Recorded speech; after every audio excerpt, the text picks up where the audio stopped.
Hello guys, welcome back to my YouTube channel. তো আজকে আমাদের বাড়িতে ছিল হচ্ছে কালী পুজো। আর এই যে আমি সকাল সকাল উঠে রেডি হয়ে গেছি। আর তোমরা যদি কালী পুজোর প্রথম আগের ব্লগটা না দেখে থাকো তো প্লিজ গিয়ে প্রথমে আগের ব্লগটা দেখো, পার্ট 1 যেটা আছে। তো এখানে দেখতেই পাচ্ছ যে চুলগুলো আঁচড়াচ্ছি, রেডি হবো আর কি, তারপর পুজো করতে যাব। আর এই যে আমি হচ্ছে রেডি হয়ে গেছি। তো তোমরা আমাকে জানাও কমেন্ট সেকশনে যে আমি কেমন লাগতেছি। রেডি হওয়ার পর মা বললো যে ফুলগুলো ছিঁড়ে ছিঁড়ে রাখতে, অনেক ফুল লাগে তো, তাই আমি বসে এখানে ফুলগুলো ছিঁড়তেছিলাম, গাঁদা ফুলগুলো। তারপর ফুলগুলো ছিঁড়ে টিড়ে আমি চলে আসলাম মার সাহায্য করতে মন্দিরে। এসে দেখি যে মা হচ্ছে ধূপবাতি যা ধরাচ্ছে। তারপর এখানে আমরা এখন ঘট ভরাতে যাব, তার জন্য মা সব জিনিস রেডি করছিল। এই যে দেখো, প্রথমে ঘটের পুজো হবে মন্দিরে, তারপর এই ঘটটাকে মাথায় করে নিয়ে মা যাবে পুকুর অবধি জল ভরাতে। তো এখানে মার সাহায্য করে দিচ্ছিলাম আমি, আর বুনু আমাদের ভিডিও করে দিচ্ছিল। তোমরাও কি এরকমভাবে তোমাদের যাদের যাদের বাড়ি কালী পুজো হয়, তোমরাও কি এইভাবে ঘট ভরাতে যাও নিচে পুকুরের মধ্যে? একটু কমেন্ট সেকশনে জানাও প্লিজ।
আর এই যে দেখতেই পাচ্ছ, আমরা পুরো ঢাক ঢোল নিয়ে টিয়ে পুকুরে পৌঁছে গেছি, পুকুর পাড়ে। তো এখানে মা প্রথমে পুজো করবে, পুকুরটাকে গঙ্গা ভেবে পুজো করা হয় প্রথমে, তারপর ওখান থেকে ঘট ভরবে।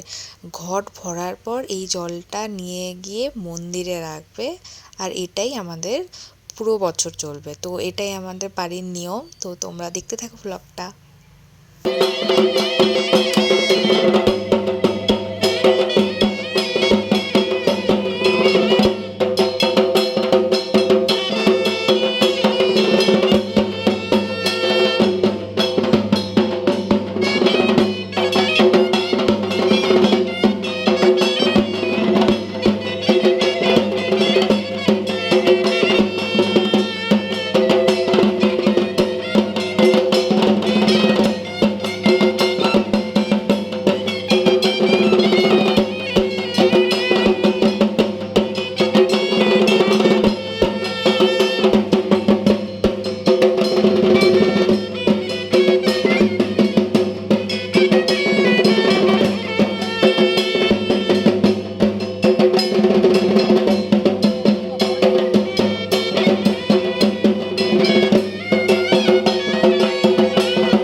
আর এই যে দেখতেই পাচ্ছ ঠাকুর মশাই এখানে পুজোর সব জিনিস জোগাড় করতেছে, মানে চণ্ডী পাঠ সকালবেলা আমাদের যেহেতু বাড়িতে চণ্ডী পাঠ হয়, তো চণ্ডী পাঠের জন্য যেই জিনিসগুলো লাগবে ওগুলো ওরা সাজাচ্ছে। আর এখানে বাবা আর কাকু মিলে ঠাকুর মশাইকে দান করতেছে, মানে এটা হচ্ছে রিচুয়াল বাড়ির আর অনেক ভালো হয়, তাই মা প্রত্যেক বছর করে এটা। তো তোমরা দেখতেই পাচ্ছ এই দুটো হচ্ছে আমাদের বাড়ির ঠাকুর মশাই, এরাই আমাদের বাড়িতে পুজো করে। আর ওই দিকে আমার বোনও ভিডিও করতেছে।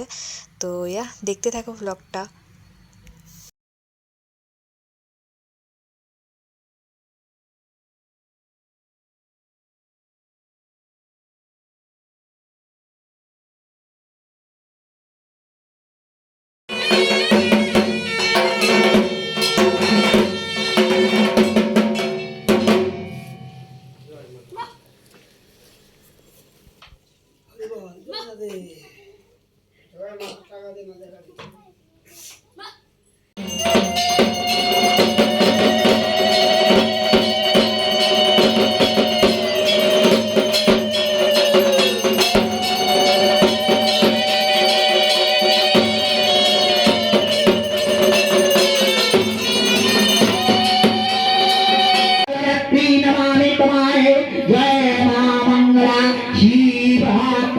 कपाली भद्रकाली दुर्गाधात्री क्षमा स्वरूपिणी सरस्वती और शरात्रि पितृगणे धात्री रूपे धरो विश्व नमामि चरणे मधु कंठ परिविनाशम विधातारे बरदा करिले যেমন সেই ধরি আমাদের প্রতিকৃত করি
তো এইভাবে আমাদের পুজো, মানে সকালবেলা পুজোটা শেষ হয়ে গেল। রাতেরবেলা বেশি ভিডিও করতে পারিনি, কারণ হচ্ছে অনেক কাজ ছিল বলে ভিডিও করা হয়নি রাতের বেলা। তো আমি তোমাদেরকে একটু প্যান্ডেলটা দেখিয়ে দিচ্ছি। এটা হচ্ছে বাইরের প্যান্ডেল, এটা লাইটনিং। তো তোমরা প্লিজ বলিও কেমন লাগছে, কমেন্ট সেকশনে প্লিজ জানাও। আর আজকে ভ্লগটা এখান থেকে, যদি তোমাদেরকে ভ্লগটা ভালো লেগে থাকে প্লিজ এই চ্যানেলটাকে লাইক অ্যান্ড সাবস্ক্রাইব করে দিও। বাই।